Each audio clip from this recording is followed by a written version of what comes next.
नमस्कार मंडळी, मी आहे तुमची होस्ट आणि तुम्ही पाहताय या बोलूया. काही दिवसांपूर्वी अक्षय खन्नानं एक इन्स्टा स्टोरी टाकली. साधारणपणे या स्टोरीचा अर्थ असा होतो की जेव्हा मी हिरोचं काम करत होतो तेव्हा कुणीही मला पाहायला येत नव्हतं आणि आता सगळे मला लेजंड लेजंड म्हणतायत. ऐकायला ही एका ओळीची गोष्ट वाटेल, पण ज्या माणसाने आयुष्यभर इंडस्ट्रीत उतार चढाव पाहिले असतील त्याच्या तोंडून अशी भाषा का निघते बरं? म्हणजेच त्यामागे एक प्रचंड अनुभव, राग, चीड आणि त्याहूनही जास्त शांत स्वीकृती दडलेली आहे. आज आपण फक्त अक्षय खन्नाची फिल्मोग्राफी रेटणार नाही, तर या उदाहरणातून एका नव्या कलाकारांना, स्ट्रगलर्सना आणि प्रेक्षकांनाही यश खरं म्हणजे काय दिसतं आणि आतून काय वाटतं ही नवीन बाजू समजून घेणार आहोत. अक्षय खन्ना हा त्या काळचा सुपरस्टार विनोद खन्ना यांचा मुलगा, म्हणजेच एंट्रीपासूनच नेपो किड नावाचा ठपका. हिमालय पुत्र मधून थेट हिरो म्हणून लॉन्च, नंतर बॉर्डर मध्ये भारी कलाकारांच्या रांगेत उभा, मग मोहब्बत, डोली सजा के रखना यासारख्या सिनेमांमध्ये रोमॅन्टिक हिरो. पण या सगळ्या चित्रपटांमध्ये फोकस बहुतेक वेळा इतर मोठ्या नावावरच जास्त राहिला. बॉर्डर हिट झाला, पण पब्लिक बहुतेक वेळा सनी देओल, सुनील शेट्टी यांची चर्चा जास्त करत होते. अक्षयचं काम चांगलं होतं, पण याच्यामुळे चित्रपट चालला असं कोणी मान्य केलं नाही. नेपो किड असूनही त्याची हकीकत अशी झाली की पहिल्या रांगेत खान, कपूर, टॉपर्स आणि त्या मागच्या रांगेत शांतपणे उभा अक्षय. चेहरा ओळखीचा, काम चांगलं, पण घराघरात नाव पोचवेल अशी लाट कुठेच उठली नाही. दिल चाहता है सारख्या कल्ट सिनेमामध्ये त्याने खूप छान काम केलं. भावनिक सीन, फ्रेंडशिप, रोमॅन्स सगळं बॅलन्स करून दाखवलं. पण तरीही प्रोजेक्टचं ब्रँडिंग मोठ्या प्रमाणात आमिर खानच्या भोवतीच फिरत राहिलं. त्या काळात ताल, कुदरत, लव यू हमेशा यासारखे काही चित्रपट आले, पण बहुतांश पब्लिकच्या मेमरीत त्याचं काम फक्त 2-3 चित्रपटांपुरतच मर्यादित राहिलं. बाकी सगळी कामं हो काही पाहिलं होतं कधीतरी अशा लेवलमध्येच अडकून राहिलं. इथे स्ट्रगलर्सना एक महत्वाचा पॉइंट आहे. कधी कधी तुमच्याकडे येणारे प्रोजेक्ट्स खूप असतात, कामं सतत असतात, पण तरीही ब्रेक थ्रू मिळत नाही. याचा अर्थ तुमच्या टॅलेंट नाही असं नाही, फक्त तुम्हाला अजून तुमच्यासाठी बनवलेली भूमिका मिळालेली नसते. यानंतर अक्षय खन्ना पूर्णपणे वेगळ्या झोनमध्ये शिफ्ट झाला.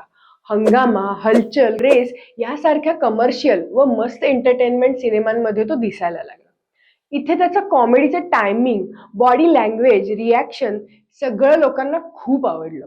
हंगामामुळे खूप लोकांना वाटायला लागलं की हा बंदा कॉमेडीमध्ये जोरात आहे.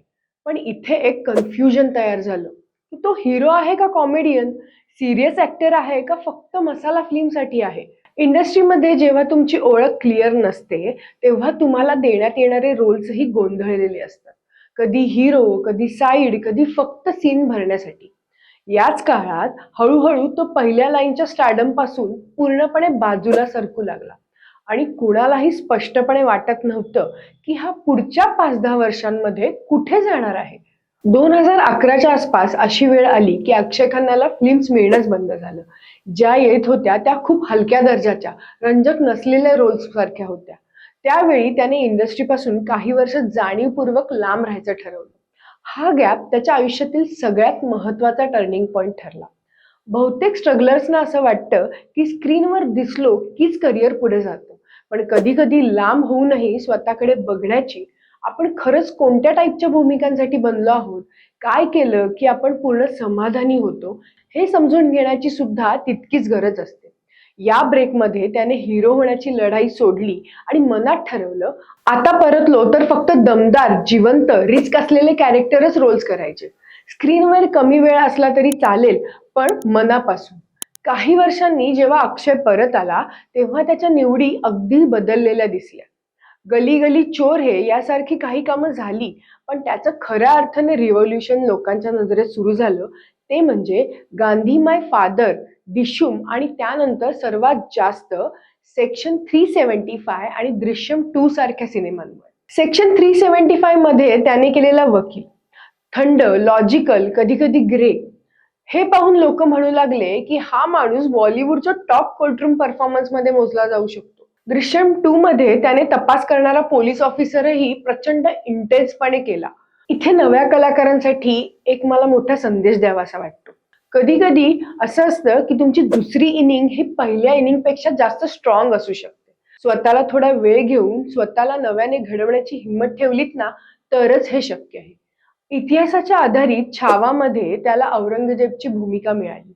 तेव्हा बऱ्याच जणांना वाटलं, ठीक आहे, नेहमीसारखा एक विलन टाईप रोल असेल, अक्षय आहे म्हणून देऊन टाकला. पण जेव्हा सिनेमा रिलीज झाला तेव्हा अनेक प्रेक्षकांनी सांगितलं, पडद्यावरती तो दिसतो तेव्हा खरा खुरा औरंगजेब समोर बसल्यासारखं वाटतं. त्याचे डोळे, शांत चेहरा, मोजून मापून बोलणं आणि आतून जाणवणारी क्रूरता, सगळं इतकं एकरूप झालं होतं. इथे कळतं की फक्त स्क्रीन टाइम मोठा असणं महत्वाचं नाहीये. काही वेळापुरता येऊन पण जर तुम्ही प्रेक्षकांच्या हाडामध्ये शिरलात तर पुढची चर्चा फक्त तुमच्याबद्दल होते.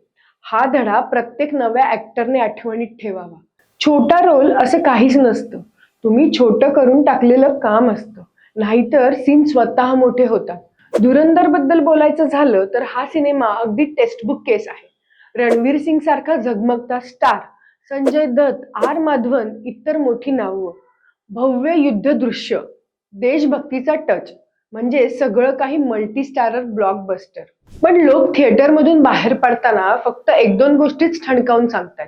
त्यातलं सगळ्यात महत्वाची गोष्ट म्हणजे रहमान डकेत उर्फ रहमान बलोच करणारा अक्षय खन्ना. या भूमिकेसाठी त्याने स्वतःचं काही डान्स मूव्ह ठरवलेत. डान्स सुद्धा कॅरेक्टरच्या आतून येईल असा केलाय. जणू हा माणूस युद्ध कॅम्प मध्येच नाचतोय, म्हणजे त्याच्या व्यक्तिमत्वाचा एक भागच आहे. फक्त गाणं येतंय म्हणून त्याने केलेला आयटम नाही. तो बलोच कॅम्प मध्ये जेव्हा नाचतो, गुंडाला जड वस्तूने निर्दयीपणे मारतो किंवा मेजर इक्बाल समोर उभा राहून शांतपणे पर धारधार डायलॉग टाकतो, त्या क्षणी कॅमेरा कुणाही स्टारच्या नावामुळे नाही, तर त्याच्या डोळ्यातल्या अगीने त्याच्यावरच टिकून राहतो. आज यूट्यूबवर, सोशल मीडियावर Dhurandhar explained, best scenes of Akshaye Khanna, real hero of Dhurandhar अशा नावांनी क्लिप्स फिरतायत. खरा धुरंधर तर अक्षयच आहे, अशी वाक्य लोकांच्या आपोआप तोंडात येत आहेत. हे काही पब्लिसिटी किंवा PR ची जादू नाही आहे. हा आहे वर्षानुवर्ष मुरत गेलेला कलाकार आणि आपली खरी ताकद दाखवतोय त्याचा हा परिणाम. इथे एक भाऊक कोण येतो. विनोद खन्ना जर आज हयात असते तर छावा, धुरंधर, सेक्शन 375, दृश्यम 2 यामध्ये आपल्या मुलानं केलेलं काम पाहून त्यांना किती अभिमान वाटला असता. हा विचार आपल्या मनात नक्कीच येतो. ज्या मुलाकडे कधी काही डायरेक्टर्स, प्रोड्युसर्स काम देताना कचरायचे, तोच मुलगा आज प्रेक्षकांच्या नजरेत लेजेंड म्हणून पुन्हा जन्माला आला आहे. कोणत्याही बापासाठी ही सीन कल्पना केली तरी डोळ्यात पाणी येणारच. धर्मेंद्र यांनी बॉबी देओलला ॲनिमल मध्ये जेमतेम अर्धा तासाचा रोल मिळूनही पूर्ण चित्रपटावर ठसा उमटवताना पाहिलं, तेव्हा सगळ्यांनी म्हटलं हा खरा कमबॅक आहे. अक्षयच्या बाबतीतही फार फरक नाही. कधी कधी स्क्रीनवर तुमचा फेस कमी दिसतो, पण जेव्हा दिसतो तेव्हा प्रेक्षकांना डोळे हटवता येत नाहीत. अशी काही मॅग्नेटिझम तयार झाली की लोक तुमच्या भूतकाळाकडे पाहत नाहीत, तर वर्तमान आणि पुढच्या कामांकडे बघू लागतात. हा सगळा प्रवास स्ट्रगलर, थिएटरमध्ये काम करणारे कलाकार किंवा युट्यूबर, OTT वर पहिल्या पायरीवर उभे असलेल्या क्रिएटर्सना काय शिकवतो? पहिलं, वेगाने आलेली अचानक चमकणारी प्रसिद्धी नेहमी टिकत नाही. हळूहळू वर्षानुवर्ष केलेलं काम एक दिवस अचानक लेजेंडचा स्टॅम्प देऊ शकतं. दुसरं, रोल लहान आहे की मोठा हे बाजूला ठेवा. तुमच्या आयुष्यात तो किती खरा वाटतो, तुम्ही त्यात किती प्रामाणिकपणे उतरता हे जास्त महत्वाचं. तिसरं, ब्रेक घेणं म्हणजे करिअर संपलं असा अर्थ नसतो. कधी कधी तोच ब्रेक तुम्हाला तुमच्या पुढच्या इनिंग मध्ये जास्त ट्यून केलेला, जास्त क्लिअर व्हर्जन बनवतो. अक्षय खन्नाची कहाणी सांगते की नेपो किड असला तरी स्ट्रगल टळत नाही आणि आउट ऑफ साईट झालात म्हणून कायमचं संपत नाही. फरक इतकाच की तुम्ही परत आलात तेव्हा स्वतःला कशाच्या पातळीवर अपडेट करून घासून पुसून परत घेऊन येता. प्रेक्षक म्हणून आपल्यालाही या स्टोरीतून काही प्रश्न स्वतःला विचारायला हवेत. आपण सिनेमात फक्त फायरवर्क्स, हिरोची एंट्री, पंचेस, गाणी बघतो किंवा शांत बसून एखाद्या कॅरेक्टरच्या डोळ्यात दडलेली स्टोरी वाचायचा प्रयत्न करतो. जर प्रेक्षक थोडे अधिक सजग, थोडे जास्त क्युरियस झाले, तर अशा ऍक्टर्सना जे पहिल्या दिवशी नव्हे, पण 10व्या-15व्या वर्षी फुलतात, त्यांना थोडं आधीच आपलं प्रेम मिळू शकेल. शेवटी एकच गोष्ट, हिरो होणं सोपं असतं. चांगली लोकेशन्स, गाणी, लाइटिंग, कपडे, थोडा चार्म आणि आपण स्क्रीनवरती हिरो दिसतो. पण लेजंड होण्यासाठी जे लागतं ना, वर्षानुवर्षाचा संयम, सतत स्वतःला इनकन्व्हेंट करणं, अपयश पचवणं, गर्दीत हरवण्याची भीती बाजूला ठेवणं, हे अक्षय खन्नाच्या प्रवासात अगदी स्पष्ट दिसतं. आपण सगळे स्ट्रगलर असो, नवीन यूट्यूबर असो, थिएटर आर्टिस्ट असो किंवा फक्त सिनेमा वेडे प्रेक्षक असो, या प्रवासातून एक धडा नक्की घेऊ शकतो. तुमचं काम प्रामाणिकपणा असेल, इगो नसेल आणि तुम्ही प्रत्येक भूमिका जीवापाड सिरियसली घेत असाल, तर कदाचित उशिरा का होईना, पण कधीतरी कोणीतरी तुमच्याबद्दल म्हणेल, हिरो कोणी पाहिला नाही, पण आज खरंच लेजेंड आहे हा माणूस.